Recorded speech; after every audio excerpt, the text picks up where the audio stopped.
Bienvenidos a la clase número 3 de Introducción al Pensamiento Cristiano. Vamos a ver hoy la segunda parte de la patrística, es decir, hoy sí vamos a trabajar lo que se llaman las escuelas teológicas de la antigüedad. Ya no es ubicar a los padres apostólicos dentro de las escuelas, sino que ahora sí vamos a ver las escuelas como tal con sus representantes. El primero de ellos se llama Ireneo de León. Él está en la escuela de Asia Menor y Siria.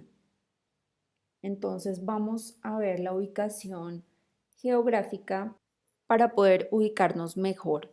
Entonces, aquí observamos el mapa de Europa, el pequeñito, tiene como la bota de Italia, una parte de Grecia y muestra lo que es Turquía en el día de hoy.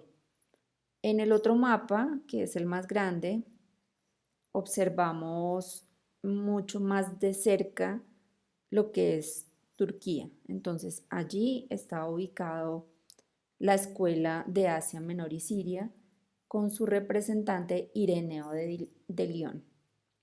Ahora entonces vamos a ver las características del pensamiento de Ireneo de León. Es un pensamiento bastante importante y muy particular. Ireneo de León es un pensador que no tiene parangón alguno. Él era obispo de la ciudad de León. Era obispo de allí, pero su formación teológica fue en Asia Menor. Es el más puro producto de Asia Menor. Parece haber sido discípulo de Policarpo de Esmirna. Él no pretendió ser original, sino fiel. Tenía un intelecto tan dotado que antes no había existido alguien así. Ya sabemos que el teólogo especula un poco, sin embargo, él trató de ser fiel. Tuvo doctrinas propias que antes de él no habían existido. Sus doctrinas ayudan a entender mejor el Evangelio. Una de sus doctrinas es la de la recapitulación. ¿Y qué significa recapitulación? Es volver a tomar algo, rescatarlo y llevarlo a su conclusión, tomarlo donde perdió su razón de ser. En el lenguaje nosotros decimos muchas veces, bueno, recapitulemos. Y él lo que quería enseñar es que Jesús volvió a tomar las cosas donde se echaron a perder y las llevó hasta el final. Y nosotros nos preguntamos, ¿dónde se echó a perder todo? Pues en el Edén. Él retoma lo que se perdió y lo lleva a feliz término. La otra característica de su pensamiento es que él valoró positivamente la historia. Él dice que la historia es buena. Y a lo largo del pensamiento hemos visto dos líneas de pensamiento con relación a la historia. La primera línea dice que la historia es buena. La segunda dice que fuimos arrojados con la caída hacia la historia, pero que sin la caída no hubiéramos llegado a la historia. Es bueno hacernos esta pregunta. ¿Adán y Eva eran eternos antes de la caída? Muchos piensan que sí y que ahora no lo somos.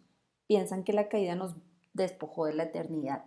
Dicen que no necesitamos historia porque tenemos la eternidad o podíamos tener la eternidad. Entonces para ellos la historia es mala.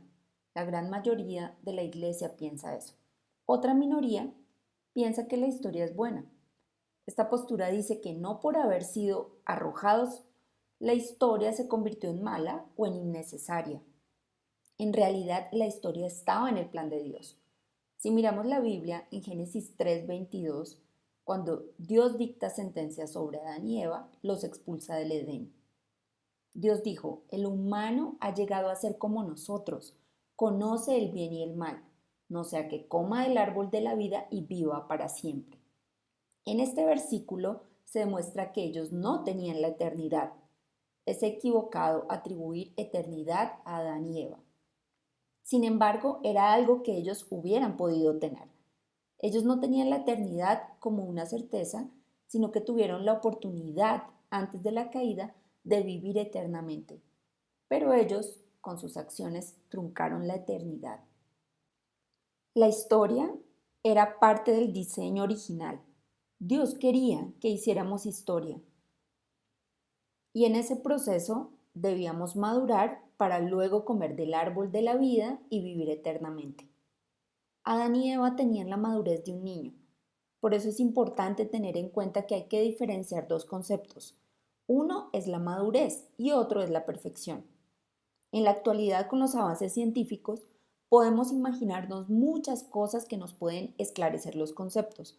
Por ejemplo, imaginémonos, como pronto sucederá, que un ser humano, mediante genética, se haga un ADN perfecto. Genéticamente hablando, podríamos decir que es perfecto. Sin embargo, ese bebé perfecto no nace maduro. Debe necesariamente desarrollarse para mostrar la perfección que lleva por dentro. Debían desarrollar sus facultades. Nosotros no somos perfectos, pero podemos llegar a ser maduros. A estas alturas, deberíamos ser más maduros que Adán y Eva. La eternidad es un premio a la madurez. Esto no lo podemos olvidar. El concepto de historia estaba en la mente de Dios. Se malogró la historia. ¿Qué hubiera pasado si Adán y Eva no hubieran caído? ¿Hubiera sido necesario que Cristo se encarnara? Se dice que Jesús se encarnó para salvarnos. Ireneo dice que si Adán y Eva no hubieran caído, de todas formas, Jesús se hubiera encarnado para mostrarnos la meta a la que la humanidad debía llegar. Él hubiera sido el punto de referencia para proveer el modelo de madurez al que debíamos llegar. ¿Y esto está en la Biblia? Sí. En Efesios 4:11 podemos ver, llegaremos a una humanidad perfecta, a la estatura de Cristo. ¿No será que necesitábamos un punto de referencia para madurar? Ireneo inaugura esa línea de pensamiento. Cristo recapitula la historia porque la historia es buena y no se puede desechar. Si creemos que la historia no es buena, nos aislamos de la historia y no intentamos hacer nada, ni siquiera construir un nuevo pensamiento. Entonces tendríamos, como tenemos ahora, iglesias que se aíslan y que no se meten en el mundo. Muchas iglesias no quieren hacer historia, pero en realidad debemos dejar nuestro legado para aportar algo bueno a la historia. La madurez se logra observando nuestra propia historia.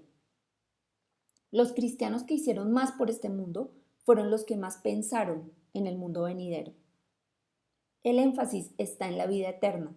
La palabra eterna también puede venir acompañada de existencia eterna. La eternidad es para condenados o para salvados. La esencia de la vida eterna es la vida, no la eternidad. Es una vida de una calidad superior. Jesús sí vino a traer la verdadera vida y el valor agregado es eterna. La diferencia entre condenados y redimidos no es la eternidad, sino la vida y la muerte. Para los creyentes, este mundo es lo más cercano al infierno por el dolor. Para los inconversos, las cosas buenas será lo más cercano al cielo. Otro punto importante de su pensamiento es la sucesión apostólica. Esta sucesión fue un recurso para combatir las herejías. Lo que no enseña Cristo no es apostólico, aunque lo enseñaran Pedro y Pablo. La sucesión apostólica no era como lo enseñan los católicos.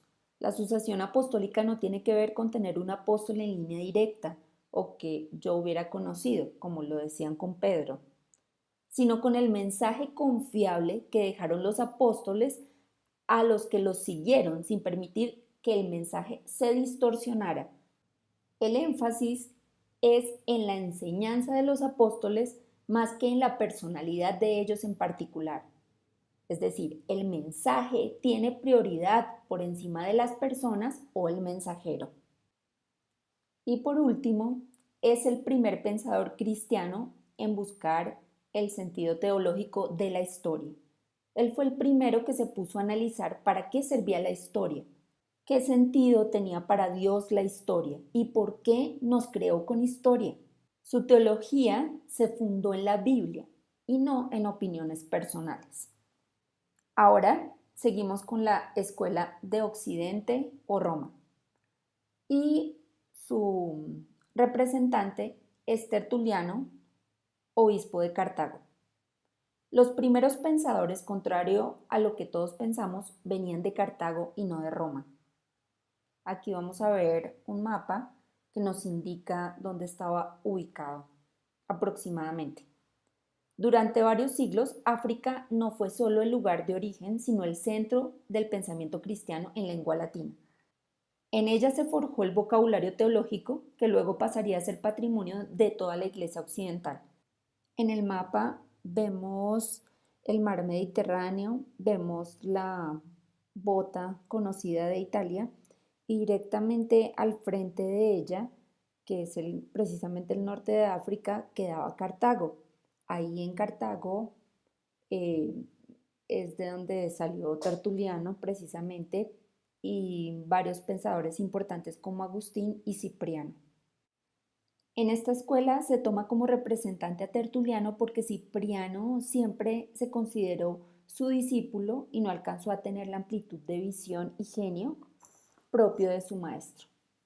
Y Agustín no fue tan solo un exponente del pensamiento teológico del norte de África y por consiguiente de Occidente, sino que se considera el sintetizador de todas las tendencias y escuelas teológicas.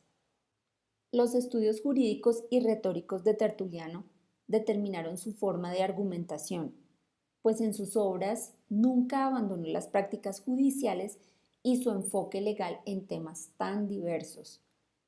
Su formación filosófica se ve muy influenciada, aunque de manera inconsciente, por el estoicismo, aunque él repudia de manera consciente y explícita toda intervención de la filosofía en asuntos de la fe, tal y como lo hicieron Tasiano y Hermias tiempo atrás. Es decir, a él no le gustaba la filosofía dentro del cristianismo. El repudio que tenía hacia ella era tan grande que en algunas ocasiones lo acusaron de ser antiintelectual. Pero en realidad lo que él pensaba era que una especulación desenfrenada podía llevar al error. Tertuliano es un pensador práctico y concreto. Varias de sus obras son de elevado tono moral y reflejan su carácter rigorista y legalista. Todo esto se ve más claramente cuando estuvo adherido a la secta de los montanistas. En la segunda mitad del siglo II, coincidiendo con el periodo de crecimiento de la Iglesia, se inició un movimiento ideológico sumamente peligroso para el desarrollo interior de la joven Iglesia, la tendencia rigorista. Esta nueva corriente, representada en su primera aparición por Montano y sus discípulos, surge no por influencia de ideas filosóficas como en el gnosticismo, sino de las mismas entrañas del cristianismo. Se presenta como el ideal de perfección del mismo Jesús y trata de corregir supuestas desviaciones del espíritu cristiano. Se llamó a sí misma Nueva Profecía. Los que la combatieron la designaron como la herejía de los frigios, con lo que aluden al espacio geográfico en el que se inició el movimiento. Solo en el siglo IV halló la denominación de montanismo, cuando se quiso poner de relieve el papel que Montano desempeñó en su génesis. A la iglesia jerárquica se opone una iglesia carismática, proclamando que los poderes espirituales se perpetúan en la iglesia, no por sucesión apostólica, sino por la transmisión de carismas, de la que Montano y sus profetas se presentan como herederos. La evolución del montanismo pasa por una fase inicial, un estado de modificación por la obra de Tertuliano y un periodo de definitiva decadencia tras la victoria de la Iglesia.